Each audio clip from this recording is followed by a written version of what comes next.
Some people yell when they're hurt. Some people cry. Others go completely unnervingly silent, and everyone around them assumes they're fine. They're not. They just learned somewhere a long time ago that arguing never worked, so at some point they stopped trying and started disappearing instead. You go quiet in the middle of a conflict, even in moments where you have every right to defend yourself. You replay the argument alone hours later, in the shower, in bed, driving home, finally saying everything you couldn't say in the moment to an empty room. You'd rather withdraw completely, sometimes even leave the room or end the conversation, than risk an argument escalating into something you can't control.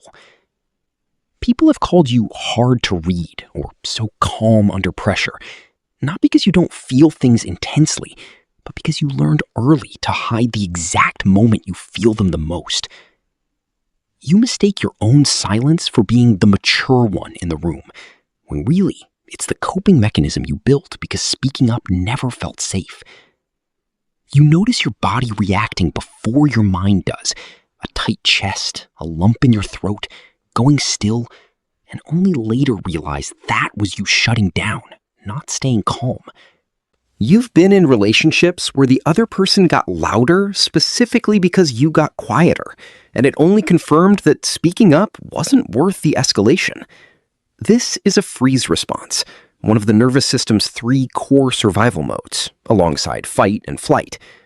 For people who grew up in homes where conflict was unpredictable, explosive, or simply unsafe to participate in, going quiet wasn't weakness or immaturity. It was the only version of self-protection actually available to them at the time. Your silence was never the absence of feeling. It was armor, built for a situation you're probably not in anymore. The real work isn't learning to argue louder. It's slowly relearning that it's safe to speak at all.